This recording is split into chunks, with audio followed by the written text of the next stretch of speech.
Hey guys, this is Mama Sue and Piper, or today it might be considered Piper and Mama Sue because I've got too much going on to put on makeup, but it's great to see you guys even though you can't see me. That might be a really good thing today.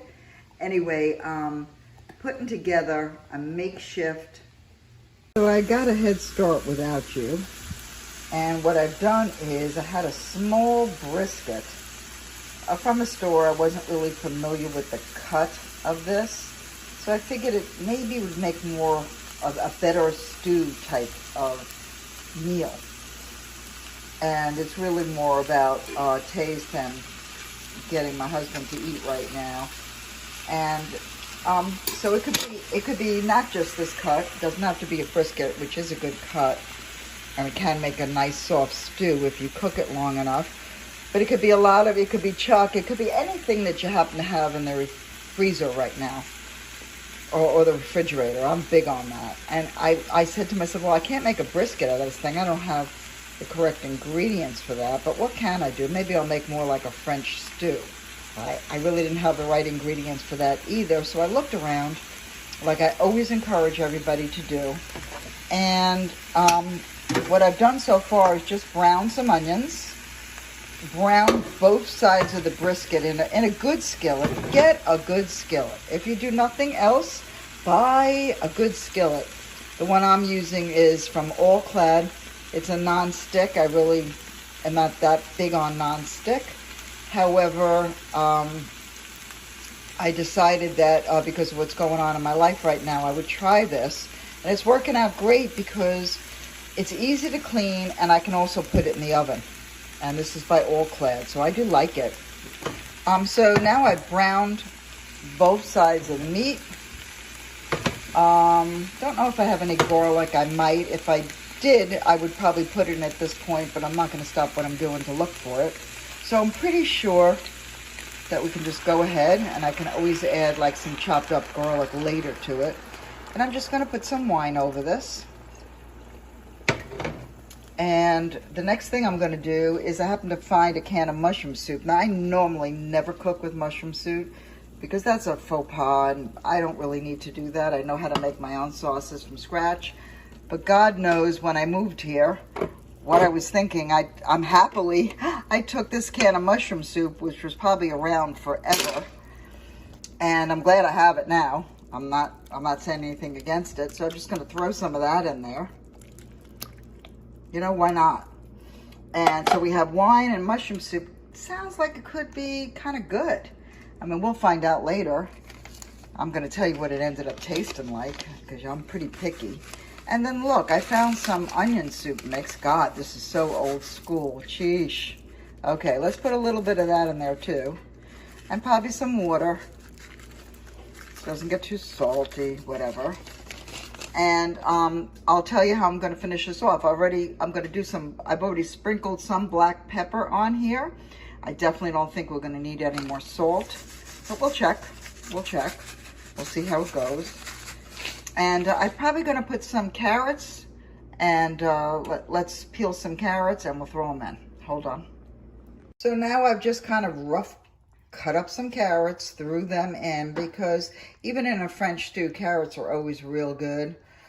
So onions and carrots and beef and some mushroom gravy and lots of red wine. And if it's not enough, I'll add more to it. And just going to look around and find a cover. And so it's really starting to make this little apartment smell really good.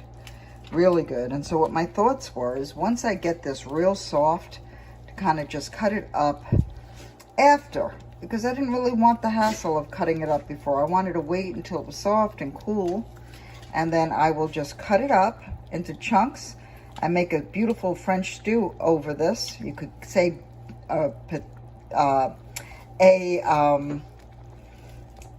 kind of shortcut to beef bourguignon, and I'm probably saying that wrong. Could have used some mushrooms. That's a little bit sad, but it'll still be okay. If you have peas, you can throw those in as well, or any vegetable will be yummy in a stew type. So this is a stew type beef bourguignon type. Of course, if it was the real thing, you'd have bacon in here and cream, and it wouldn't be from a can. But it's a great example on how to use what you've got. Again, if you look at the way I cut those carrots, there's no particular way. I don't believe in having everything lined up exactly the same size, because I think that can be extremely boring, although it works in some dishes real well. In my cooking, not necessary. Just good old home cooking without a lot of fuss. And man, I wish you guys could smell this, because it's really, really looking good. I'll do another short clip and we'll tie it together somehow through the magic of whatever, my children's imagination. And we'll get this up and posted for you, because I have a feeling this could be a winner. Okay, too bad we lost a lot of other cooking videos because I wasn't holding the camera right. Okay, my bad. Anyway, talk to you guys soon, and see you after the finished product.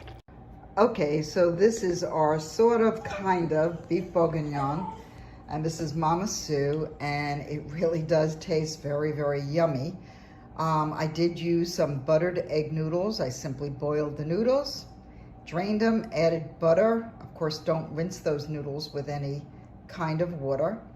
Salt and pepper, laid them on a plate, put our stew on top of it.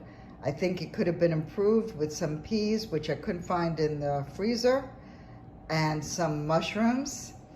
I think that would have made it even a little bit more of an improvement. And actually, if I had my wish, I would say pancetta. A little bit of fried pancetta would be nice sprinkled over the top.